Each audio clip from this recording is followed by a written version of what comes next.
The controversy surrounding Governor Monday Okpebholo's statements banning Peter Obi from entering Edo State without permission has refused to die down. Instead, the governor's statement, which he made during a political rally in Uromi, Esan North local governments of the state, continues to generate profound outrage, with many well-meaning Nigerians describing it as a blatant overreach of his authority and a violation of Obi's constitutional rights to freedom of movement. Governor Okpebholo has hinged his contentious order on the allegation that Obi's previous visits to the state triggered unrest, resulting in the death of 3 people, a claim that has not been backed by any evidence. He had also claimed that Obi's donation of 15 million naira to a school in Benin City was followed by violence, and therefore Obi must obtain security clearance before entering the state henceforth. I have no regret about it. I repeat it, before you come into Edo State, notify me. It's not a threat. However, many Nigerians have condemned the governor's statement as unconstitutional, arguing that it is not within his power to restrict Obi's movement.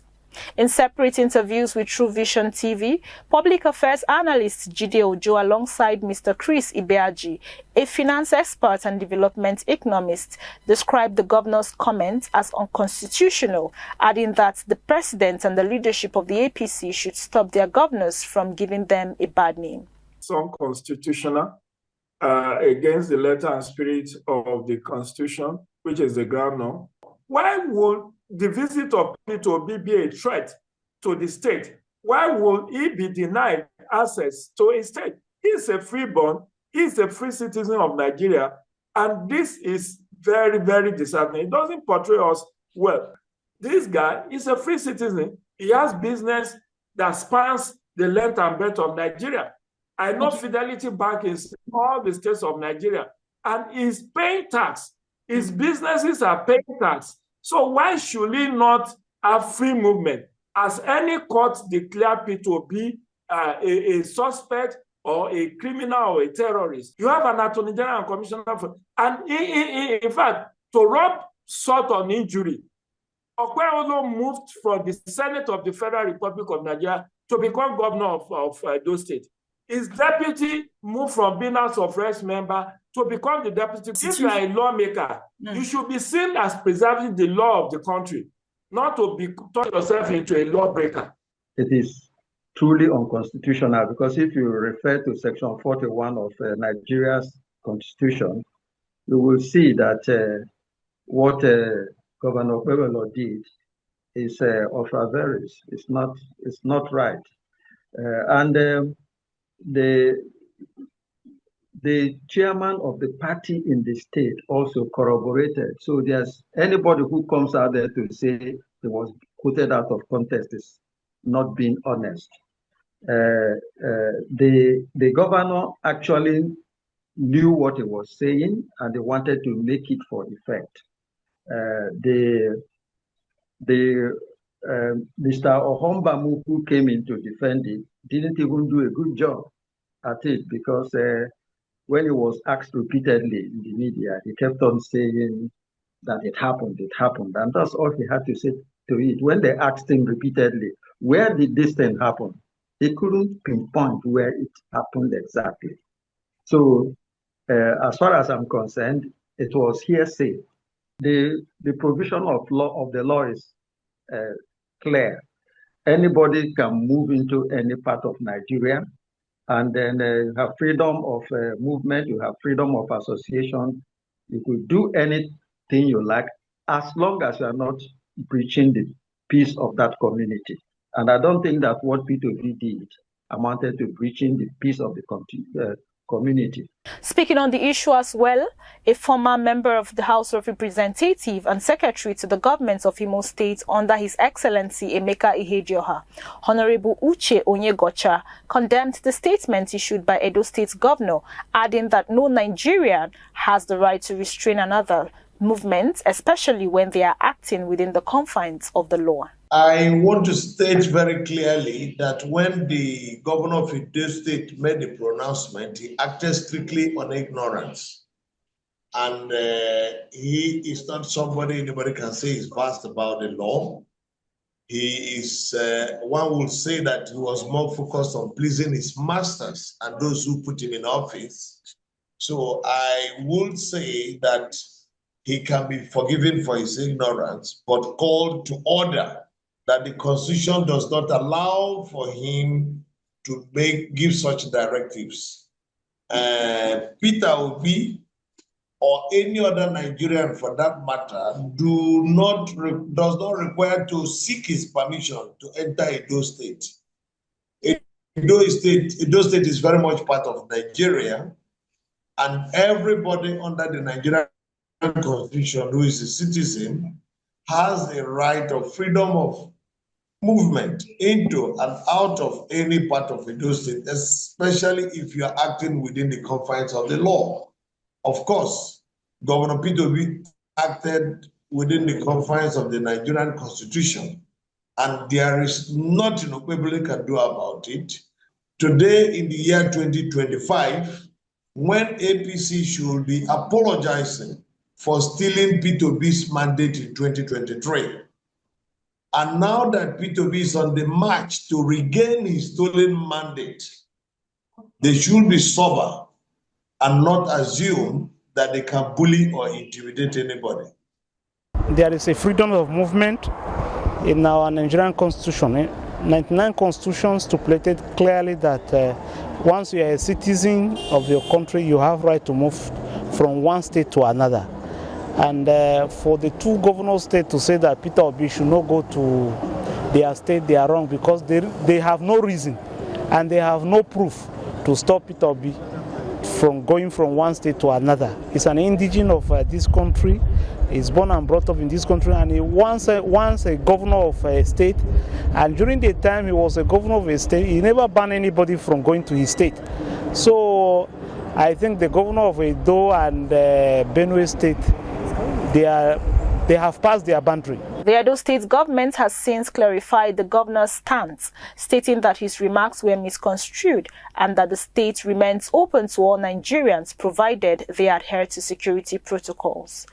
With many criticizing the governor's attempt to restrict Obi's movement, the FCT minister and former Rivers State Governor Nyesom Wike has thrown his support towards Governor Okpebholo, stating that while he was governor of Rivers State, Peter called to inform him of intending visits. When I was governor, when Peter Obi was coming to my state, he notified me that he was coming to my state. I provided logistics, vehicles for him to use. Because at that level, as a profile presidential candidate, if he does not tell you and anything happens, the governor will be held responsible. And people should stop politicking when the truth is being told. Obi, knowing fully well with their so-called coalition, anything can happen. They will accuse the governor that he was behind it. So the statement you made, you are quite right. You didn't say, don't come. All I'm saying, if you are coming, tell me, because I'm here to protect you. More than the donations he's making, I think Peter Obi has emerged a popular brand. He has the full support of the obedience. And even those who are not obedient, they know that this is a man who is capable of delivering. We've seen what he did in Anambra State, even though people try to reduce the quality of what he did, by trying to impugn him. But that is not correct. He has emerged a popular brand, and these people are simply afraid of him. They know that he is the only one who can give APC a good run for their money come 2027. And they want to make sure that they denigrate him and make it impossible for him to be at the position where he can run that election successfully in 2027. Professor Vitalis Ajumbe, a member of the ruling All Progressive Congress, as well as some Nigerians, condemned the statement, stating that Peter Obi, as a citizen, should not take permission from anyone before gaining entry. Well, it's laughable. Very, very laughable. And when you say people are overzealousness is not only by police officers. Even somebody as highly placed as the governor is being overzealous. He wants to do something to please the people at Abuja. I'm not a spokesperson for Peter Obi. I'm talking general as a stakeholder in Nigeria. I'm a member of APC. So I'm talking as a stakeholder in Nigeria and Nigerian polity. What he did is wrong. Is he going to rewrite the constitution that said that every citizen of Nigeria is free to travel to, has freedom of movement? Is he going to rewrite the constitution? So does that mean that before I go to Edo or any other state, I must take permission? It is laughable. I don't really think he means it, but if he means it, he should have provided enough security for Peter Obi.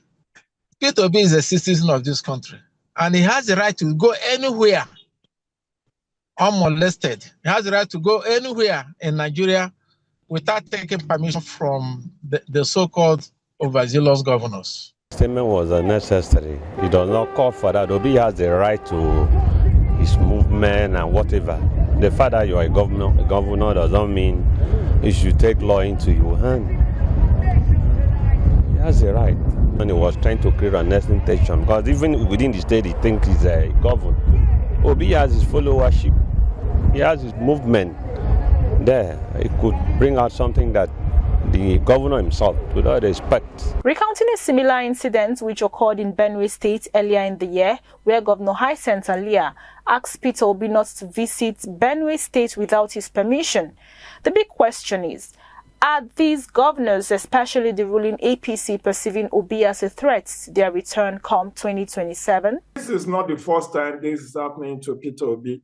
I recall earlier this year, or was it last year, he wanted to go to Benue State on a courtesy visit to see even the governor and then some of the, he had something to do in Benue.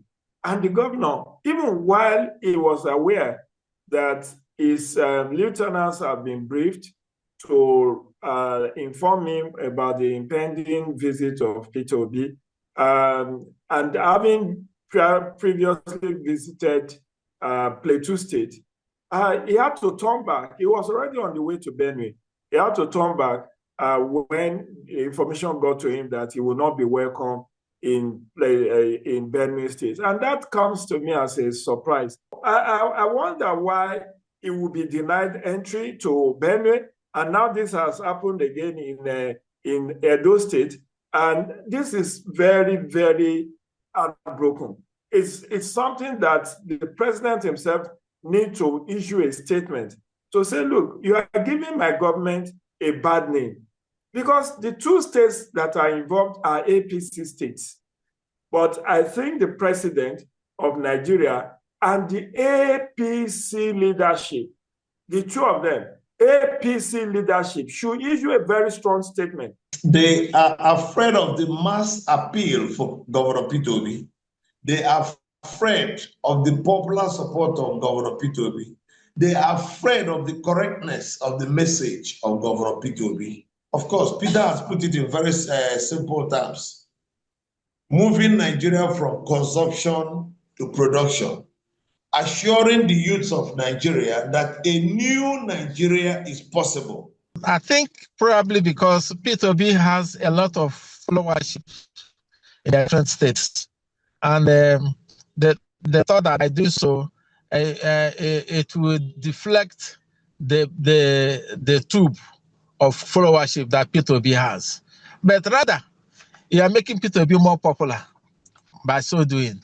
If Peter Obi had visited Benue State or had been allowed to visit those states, just like that, the day will pass without anything happening. But by doing so, you are marketing him. You are making him be more popular. You are drawing sympathy to where, and people are not beginning to ask, so Peter Obi is as important as this. Is he as important as it that governors are afraid of him? Meanwhile, Peter Obi, speaking with journalists in Awka, Anambra State on Thursday, responded to the governor's remark. He dismissed the threat, saying he faces such situations regularly and will not be intimidated. He added that he will not be discouraged from visiting any state in Nigeria, including Edo State, despite recent warning from Governor Monday Okpebholo regarding his safety. Overall, the controversy surrounding Governor Okpebholo's statement has highlighted the importance of upholding constitutional rights and the need for leaders to exercise restraint in their remarks. Some of the questions asked is why the president and the APC party leadership are yet to issue a statement, as these governors are giving the party a bad name. Let us know what you think in the comment section. Don't forget to share and subscribe for more interesting topics of discuss. In Abuja for True Vision Online TV, Ebere Anyebo.